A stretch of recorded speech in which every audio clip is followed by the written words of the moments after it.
Hi angel cakes, hey sugar plums, hey cherubs, hi chickens, hey there treacle tarts, hi pop tarts, hey there doll faces. I'm super excited. I wish I could drink my tea, my sour cherry tea from Taylor's of Harrogate, darling. Very posh. But unfortunately I can't drink it yet because it's so hot that it's just going to burn my lower lip off if I try. I meditate, I call the goddess in, I drink some tea, I make some art, I sling some cards. I really take the chance to imbibe the wisdom of the goddess more fully and think about specific things that I want to focus on or specific things that I'm looking to release or to bring in. And that's really my really more intense time with the goddess. Immediately it just looks so imposing and so different, really beautiful. There's an elegance to it, but there's also a darkness to it, you know, that really kind of would make it stand out, I think, if it was just sat on a table or there was a spread laid out. I mean, it really does get your attention. If all else fails, go to deathbed perspective. Seriously,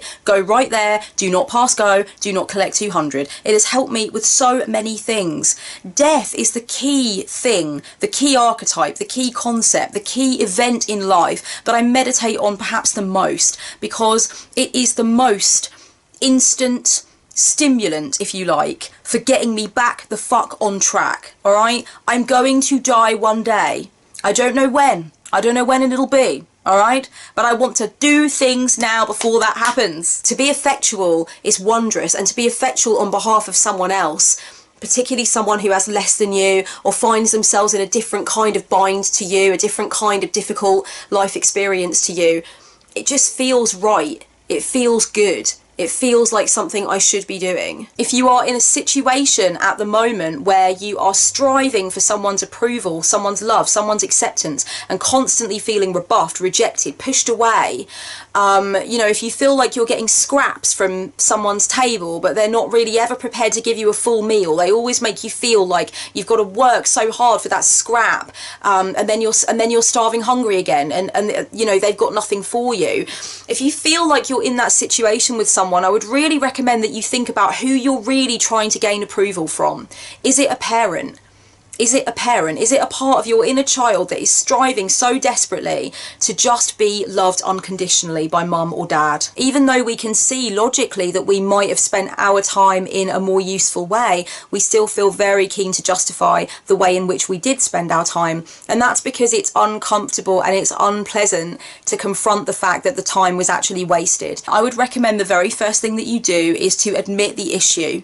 And one of the best ways, in fact, to do this, I think, is to sit down with a plain piece of paper in front of you and a pen and actually write out in a kind of confessional style, you know, what is actually going on. I do feel that a lot of former witch testimonials, when they talk about why they got into witchcraft or what they were looking for from witchcraft or what they were expecting from witchcraft, I think to myself, well, that was a wrong turn for you, really. You were probably never really supposed to be messing with witchcraft if that's the kind of thing that you thought it was about. So you probably are best off in the flock, as it were, I suppose, if you're going to be anywhere. If you're going to be anywhere, you shouldn't be here, I suppose, dancing with us by the light of the full moon with Satan, you know, obviously. There is a layer or a number of layers of wisdom within me and knowledge within me and power within me that it's quite difficult to get to by just recognizing it and summoning it or calling it forth. In fact, it's nigh on impossible because I've got all these layers of ego, I've got all of this fear, I've got all of this societal expectation, I've got all of this cultural baggage, historical baggage, etc. So for me, my matron deity is a symbol of some of those layers of sediment in my psyche, of wisdom, of strength, of divine feminine history, if you will. And it's the image of her and the relationship that I have with her that allows me to do the psychological dance that I need to do to get to that wisdom. For a lot of people, if they're not willing to make that initial commitment, if they're telling themselves stories about how they've got absolutely no time, they've got a million things they need to do first or whatever, or they just don't have the motivation, they feel lazy about it, they can't do it, I often feel that they're scared of what would happen and how they could level up in their life if they actually did do it, genuinely. I really do believe that whole Marianne Marianne Williamson chisel about how a lot more people are afraid of their success than they are afraid of their failure, or that we have like basically a deeper fear of our success than we do of our failure. I think we are afraid to shine brightly in the world. I think for a lot of us that is actually the crux of the issue in a lot of cases with a lot of situations. I've watched in the rearview mirror the time someone's pressed my buttons over and over again, known how to manipulate me into the shape they want me to be in. And I've gone willingly. I've exploded into a rage, or I've admitted, yes, take everything, take all my power, take everything I have, manipulate me. I've looked at that and I've thought, there's a button there. There's a button there.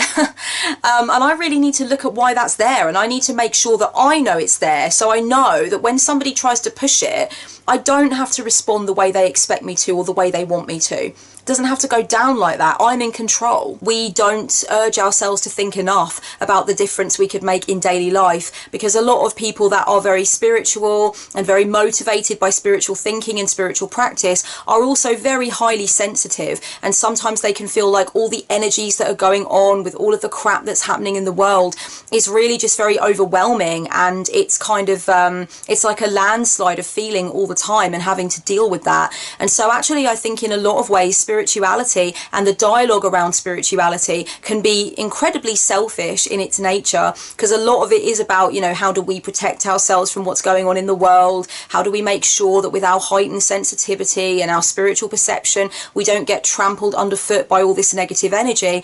And I think those conversations are really important to have, there's no doubt about it. But when we get completely sidetracked with those conversations about how we can protect ourselves and how we can shield ourselves and make sure we're safe, we forget about the conversations that it's absolutely vital that we have as people who claim to be spiritual. And those conversations are around making a difference, helping, showing up, being activists, you know, forging alliances with each other and really showing up for each other and loving and giving and being of service in the world. Am I shirking my accountability? Am I trying to blame others? Am I trying to look to an external situation and say, this is the reason I feel like this is the reason I can't shake myself out of it, this is the reason I can't deal with it?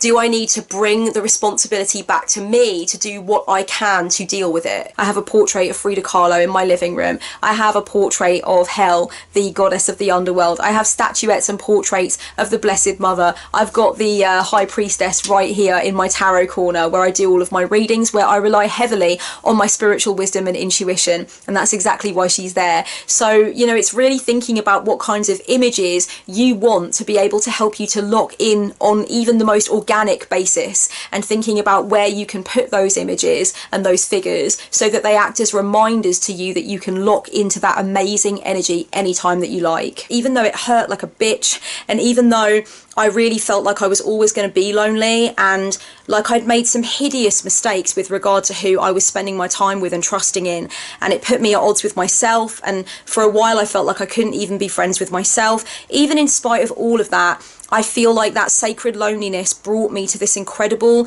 neutral, clear space where I was at one with myself again, and I found my centre again. When all else fails, I literally say to myself, darling, you're going to die one day. Do you seriously need to be watching these clips of The Real Housewives of Beverly Hills? Seriously, stop. Do 20 push-ups, go outside, make some notes about something.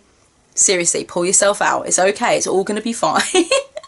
Why? Why do I have to be so honest sometimes? For fuck's sake. Anyway, hopefully that was all helpful.